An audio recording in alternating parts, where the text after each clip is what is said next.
Serdecznie zapraszam do odcinka 72 playlisty Mroczna Historia pod tytułem Potomkowie ludu Kanaan, część 9. W poprzednim odcinku 71 opowiedziałem o demonicznym bożku zwanym Dagonem. W tym odcinku opowiem o bożku Remfanie. W odcinku 69 zacytowałem werset z Nowego Testamentu, w którym święty Szczepan potępia żydowskie bałwochwalstwo w następującym wersecie. Obnosiliście raczej namiot Molocha i gwiazdę bożka Remfana, wyobrażenia, które zrobiliście, aby im cześć oddawać.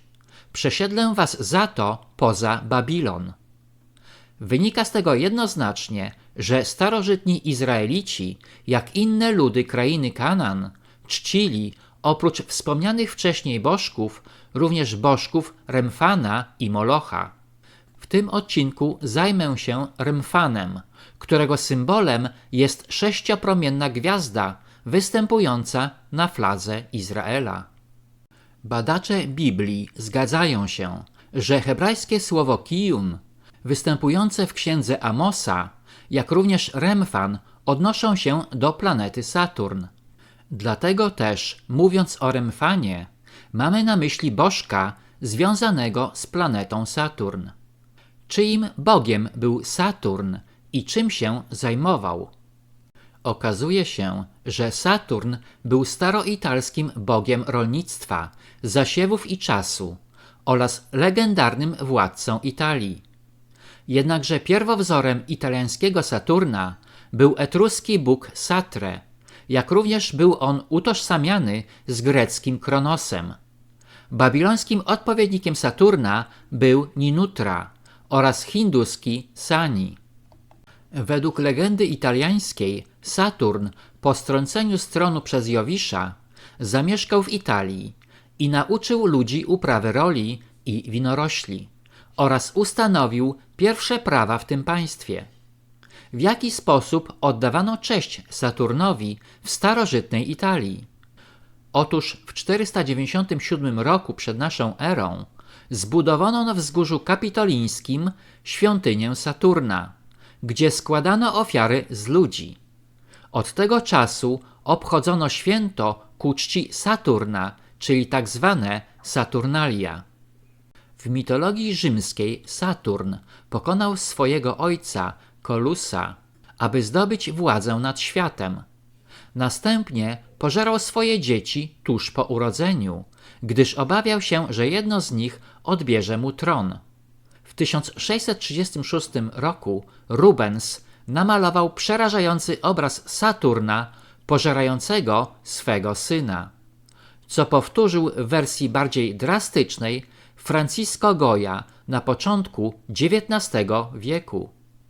Kim byli Etruskowie i jakie znaczenie miał dla nich bożek Satre? Otóż Etruskowie byli ludem zamieszkującym w starożytności północną Italię, pomiędzy rzekami Arno i Tyber. Lud ten stworzył własną cywilizację, ale z upływem czasu przejął kulturę łacińską. Etruskowie nie utworzyli żadnego państwa, a każde ich miasto miało swoją autonomię. Okazuje się więc, że istnienie państwa nie jest warunkiem koniecznym dla przetrwania danego ludu i być może jest rozwiązaniem naszych współczesnych problemów, kiedy to właśnie państwo wkracza buciorami w nasze życie prywatne, prowadzi sprzeczne z naszymi interesy, zmienia naszą historię oraz nawołuje do nieswojej wojny.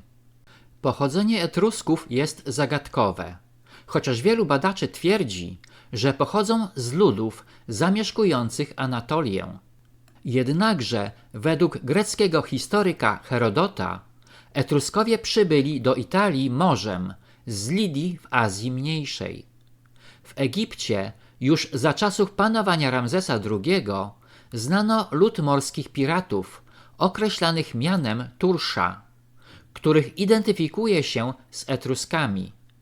Etruskowie prawdopodobnie zaczęli osiedlać się w Italii już około 1000 roku przed naszą erą. Etruskowie znali medycynę, astronomię, potrafili nawadniać tereny rolnicze i osuszać bagna. Byli ludem bogatym, który nie cierpiał głodu, a ich kobiety cieszyły się wielką swobodą, uczestnicząc z mężami na ucztach, pijąc wino, jeżdżąc do teatrów i na igrzyska. To właśnie od Etrusków Rzymianie przejęli igrzyska gladiatorów, które pierwotnie były obrzędami pogrzebowymi. Etruskowie mieli ogromny wpływ na Rzymian.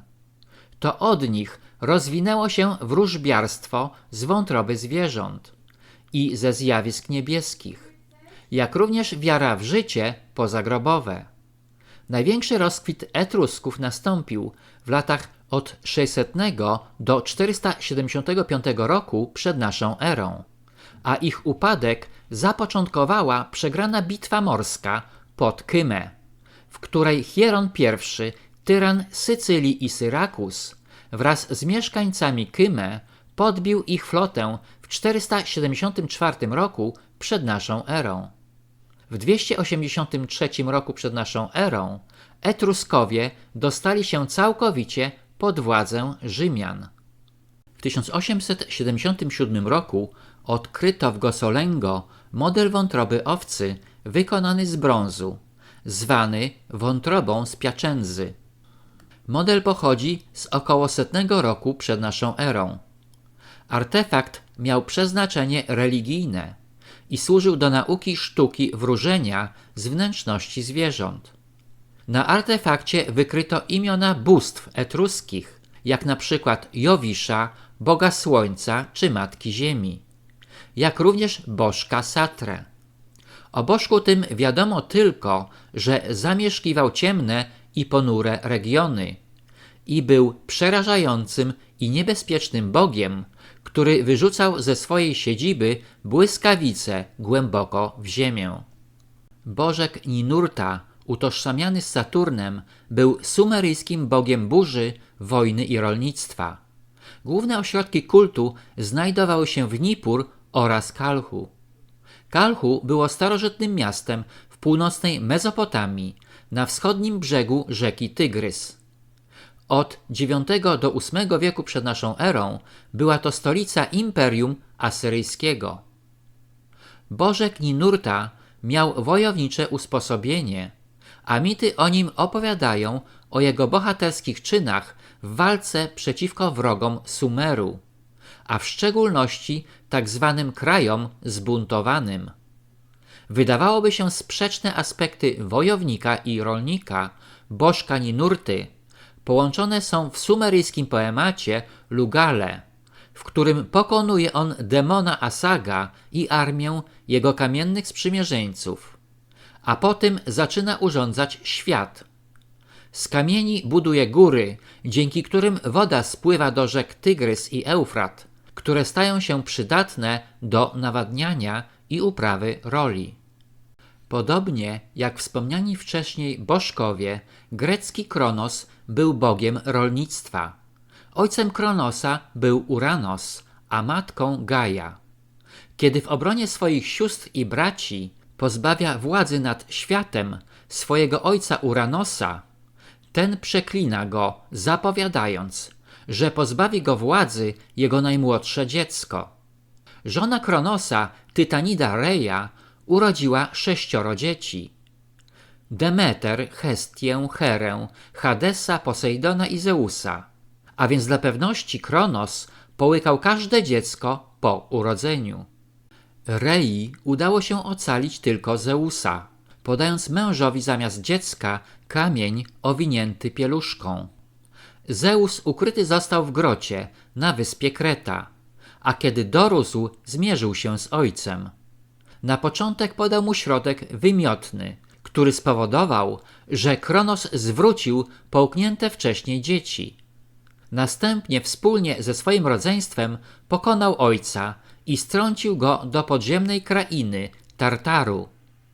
Po objęciu władzy nad ziemią Zeus uwolnił Kronosa, oddając mu we władanie pola elizejskie, zwane Elysium, czyli część Hadesu przeznaczoną dla dusz ludzi dobrych.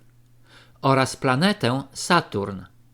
W Atenach zbudowano świątynię Kronosa, a na Krecie składano bożkowi ofiary z dzieci. Hinduski bożek Kseni był czarnoskórym bogiem Saturna, synem Surdzi i Sadzi, władającym sobotą. Jeśli nie został przebłagany, zsyłał nieszczęścia i niepowodzenia. Wedle różnych źródeł dosiadał żółwia, wronę lub sępa. Jego negatywną stronę symbolizowały wrona i sęp. No cóż, zarówno bożek Remphan, jak i wszyscy pozostali odpowiadający mu bogowie w innych kulturach mieli bardzo podobne cechy. Charakteryzowała ich walka o władzę nad światem, niszczenie wrogów i opornych, agresja i przerażające wręcz okrucieństwo. Przebłaganie tych demonicznych bożków wymagało ofiar z ludzi, a w szczególności z dzieci. Podobne rytuały składania ofiar z ludzi, połączone z kanibalizmem, występowały u Azteków, gdzie zabijano tysiące jeńców pojmanych podczas specjalnie w tym celu toczonych tzw. kwietnych wojnach. Kiedy następowała susza, azteccy kapłani indyjscy jako środek zaradczy uznawali potrzebę składania większej liczby ofiar z ludzi. To właśnie przed takim bożkiem jak Remphan ostrzegają słowa zawarte w Biblii i powstaje pytanie, jakim to cudem jego symbol znalazł się na fladze Izraela? Czyżby miało to być nawiązanie do przerażającego pogańskiego kultu? Dziękuję za wsparcie mojego kanału przez Buy Coffee 2, link pod filmem. Na tym zakończę odcinek 72, w którym opowiedziałem o demonicznym bożku Remphanie. Serdecznie zapraszam do odcinka 73 pod tytułem Potomkowie ludu Kanaan, część 10.